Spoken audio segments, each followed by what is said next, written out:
सबसे बड़े जो यहाँ देश के धोखेबाज है वो है ISKCON. Wait, is this true? ISKCON, जो कि दुनिया की सबसे बड़ी और most influential Hindu religious organisation है, वो अपनी काउस को बेच देती है। ऐसा कहना है बीजेपी की एमपी मेनका गांधी का, जो कि एनिमल राइट्स एक्टिविस्ट और एनवायरमेंटलिस्ट है। उनका दावा है कि ISKCON, which stands for international society for Krishna consciousness, वो अपनी गौशाला में काउस को तभी तक रखते हैं जब तक वो मिल्क देती हैं, और उसके बाद जो ओल्ड काउस, जो बुढ़ी गायें होती हैं और बुल्स हैं, उनको वो बेच देते हैं। उन्होंने ये कमेंट यूट्यूब चैनल के एक इंटरव्यू में दिया था। इसी इंटरव्यू के रिस्पॉन्स में इस्कॉन ने एक स्टेटमेंट रिलीज किया है और इसी के साथ साथ मेनका गांधी पर 100 करोड़ रुपीस का डेफेमेशन सूट फाइल किया है। आज के हमारे वीडियो में हम इस्कॉन के इंस्टीट्यूशन, उसकी गौशाला की वर्किंग और डेफेमेशन लॉ के बारे में समझेंगे। इस्कॉन, जो कि एक वेल नोन हिंदू रिलीजियस और स्पिरिचुअल ऑर्डर है, इसे एस्टैब्लिश किया था श्रीला प्रभुपाद ने इन 1966 और इसका जो हेडक्वार्टर है it is at Mayapur in West Bengal Nadia district. ISKCON इस समय 60 से भी ज्यादा गौशाला रन करते हैं और इसके थ्रू वो प्रोटेक्ट कर रहे हैं hundreds of sacred cows and bulls, क्योंकि वो उन्हें प्रोवाइड करते हैं personalized care for their lifetime. उनके प्रॉपर ट्रीटमेंट के लिए जो काउज हैं, जो बुल्स हैं, उन्हें time to time veterinary doctor के पास ले जाया जाता है और कोई इमरजेंसी सिचुएशन है तो उसका इलाज भी वहीं गौशाला में हो जाता है with homeopathy and herbal medicines. और इस्कॉन ने ये भी एक्सप्लेन किया है कि कैसे वो इन काउस को यूज करते हैं और साथ साथ उनके पूरे न्यूट्रिशन का ध्यान रखते हैं। वो काउस जो कि मिल्क देती हैं, उनके मिल्क से प्रसाद बनाया जाता है और वो ऑफर किया जाता है टू लॉर्ड कृष्णा।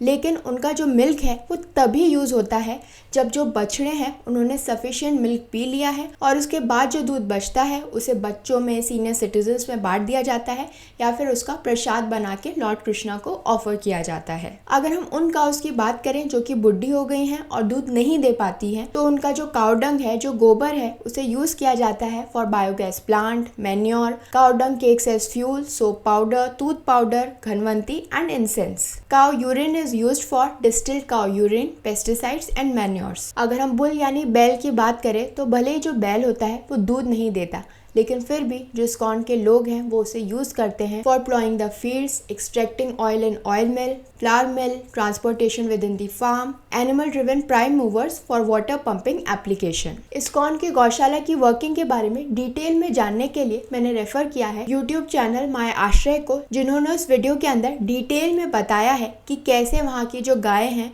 उनको रखा जाता है, उनका ध्यान रखा जाता है और क्या क्या चीजें उनकी यूरिन, काउडंग और मिल्क से बनाई जाती हैं। लेकिन जो इस्कॉन है वो मेनका गांधी के ये जो स्टेटमेंट्स है इनसे बहुत ही सैड है, बहुत ही परेशान है और उनका कहना है कि ये जो सारे स्टेटमेंट्स है वो डेफेमेटरी, स्लैंडरस और मैलिशियस एक्यूजेशंस के हैं। इस्कॉन का कहना है कि जो काउ प्रोटेक्शन का उनका ऑब्जेक्टिव है, उनका एम है, वो सिर्फ इंडिया तक ही लिमिटेड नहीं है, बल्कि उन्होंने अपने इस एम को वर्ल्ड के उन हिस्सों तक पहुंचाया है जहां पर जो बीफ है वो एक स्टेपल डाइट है।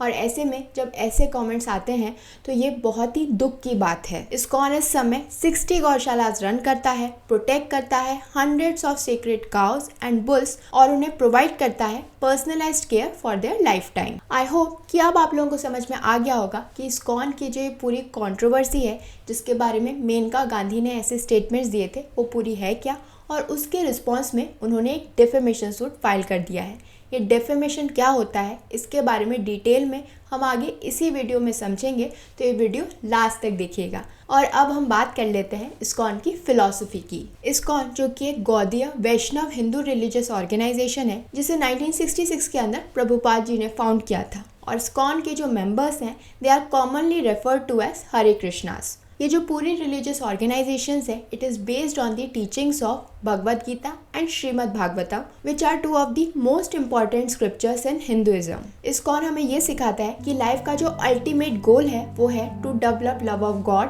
और Krishna who is the supreme being. ISKCON के जो मेंबर्स हैं वो काफी सारी डिवोशनल एक्टिविटीज को प्रैक्टिस करते हैं, जैसे कि chanting Mantra, studying scriptures and worshipping Krishna in temples. और इस्कॉन का स्ट्रॉन्ग एम्फेसिस है on vegetarianism and social service. इस समय इस्कॉन के 500 से भी ज्यादा टेम्पल्स और सेंटर्स हैं around the world and there are millions of people who are associated with ISKCON. और इसीलिए हम कह सकते हैं that it is one of the largest and most influential Hindu religious organization in the world. और इसका रीजन है इस्कॉन के कोर बिलीव्स, तो जो इस्कॉन है वो ये कहता है कि जो कृष्णा है, जो भगवान कृष्णा है, वो सुप्रीम बीइंग है who is the creator, preserver and the destroyer of the universe. और सारे जो लिविंग बीइंग्स हैं they are eternal souls who are part of Krishna. हमारी जो लाइफ का गोल है it is to develop love of Krishna, और ये जो लव है ये डेवलप किया जा सकता है थ्रू डिवोशनल प्रैक्टिसेस जैसे कि chanting mantras, studying scriptures and worshipping Krishna in temples. ISKCON की जो पूरी ऑर्गेनाइजेशन है ये काफ़ी डाइवर्स है क्योंकि ये इंक्लूड करती है people from all walks of life. ये एक वेलकमिंग कम्युनिटी है जो कि डेडिकेटेड है to help people to develop their love of Krishna and to live a spiritual life. So this was all about ISKCON.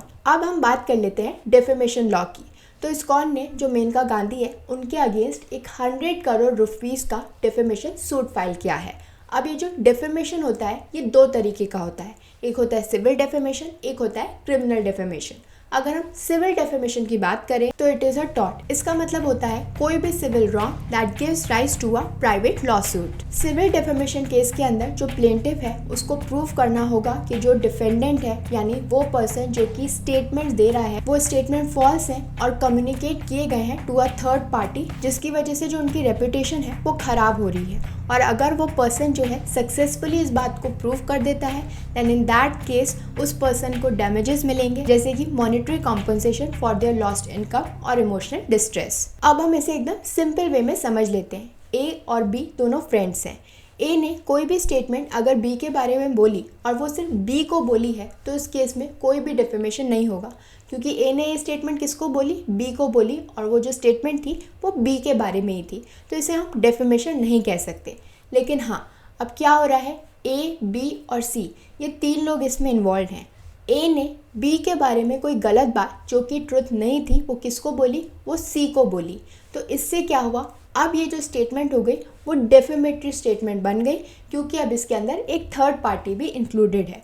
इसीलिए जो डेफेमेटरी स्टेटमेंट्स होते हैं उनमें ज़रूरी है कि कोई थर्ड पार्टी इन्वॉल्व हो। अब वो कैसे भी हो सकती है, भले ही उसे डायरेक्टली जाके ना बोला हो, उसने सुन लिया हो या किसी कुछ सिंबल करके कुछ बोला हो, मैसेज करके कुछ बोला हो, लेकिन थर्ड पार्टी इन्वॉल्व है।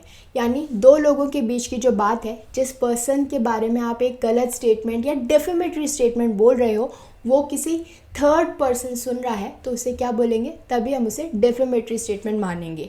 और इसीलिए इस केस में जो पहला एग्जाम्पल हमने लिया था कि ए ने एक डेफेमेटरी स्टेटमेंट, एक वैसा स्टेटमेंट जो है बी के बारे में ही बोला और बी को ही बोला, तो उस केस में क्या होगा, ये एक डेफेमेटरी स्टेटमेंट नहीं माना जाएगा। लेकिन हाँ, जब उसने वही सेम स्टेटमेंट जो है वो सी को बोला और वो स्टेटमेंट रिलेटेड था बी से, तो इसमें एक थर्ड पार्टी इन्वॉल्व हो गई और ये जो स्टेटमेंट है वो डेफेमेटरी स्टेटमेंट बन गया। अब हम समझ लेते हैं क्रिमिनल डेफेमेशन। ये जो क्रिमिनल डेफेमेशन है it is punishable under section 499 of the Indian penal code. इस केस के अंदर भी अगर कोई भी जो पर्सन है वो किसी इंडिविजुअल को या फिर किसी पर्टिकुलर ग्रुप ऑफ पर्सन को हार्म पहुंचाने के लिए, उनकी रेपुटेशन को हार्म पहुंचाने के लिए कोई भी ऐसा स्टेटमेंट बोल रहे हैं जिसके बारे में वो जानते हैं कि ये जो स्टेटमेंट है वो उन्हें हार्म पहुंचा सकता है या फिर ऐसी नेचर का है कि हार्म पहुंचा सकता है, then in that case it will amount to defamatory statement. और इसका जो पनिशमेंट है वो सेक्शन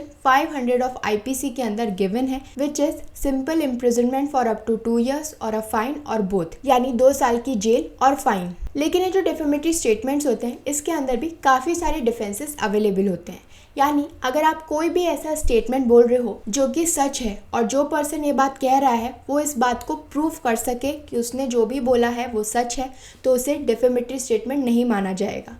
इसके अलावा कोई भी ऐसा स्टेटमेंट जो कि पब्लिक इंटरेस्ट के अंदर बोला गया था या फिर वो एक फेयर कमेंट था ऑन पब्लिक इंटरेस्ट, या फिर जो पर्सन है वो इस बात को प्रूव कर सके कि उसके पास ये प्रिविलेज है टू मेक सच स्टेटमेंट्स। और ये जो एब्सोल्यूट प्रिविलेज की हम बात कर रहे हैं ये जनरली जुडिशियल प्रोसीडिंग्स के दौरान ही मिलती हैं and such statements are made in the course of duty. तो आप लोग सोच रहे होंगे कि right to freedom of speech and expression हमारा फंडामेंटल राइट है और ये जो डेफेमेटरी स्टेटमेंट है ये हमसे हमारा राइट छीन रही है, क्योंकि टेक्निकली देखा जाए तो हम सबके पास ये राइट है कि हम कुछ भी बोल सकते हैं, यह हमारा फंडामेंटल राइट है।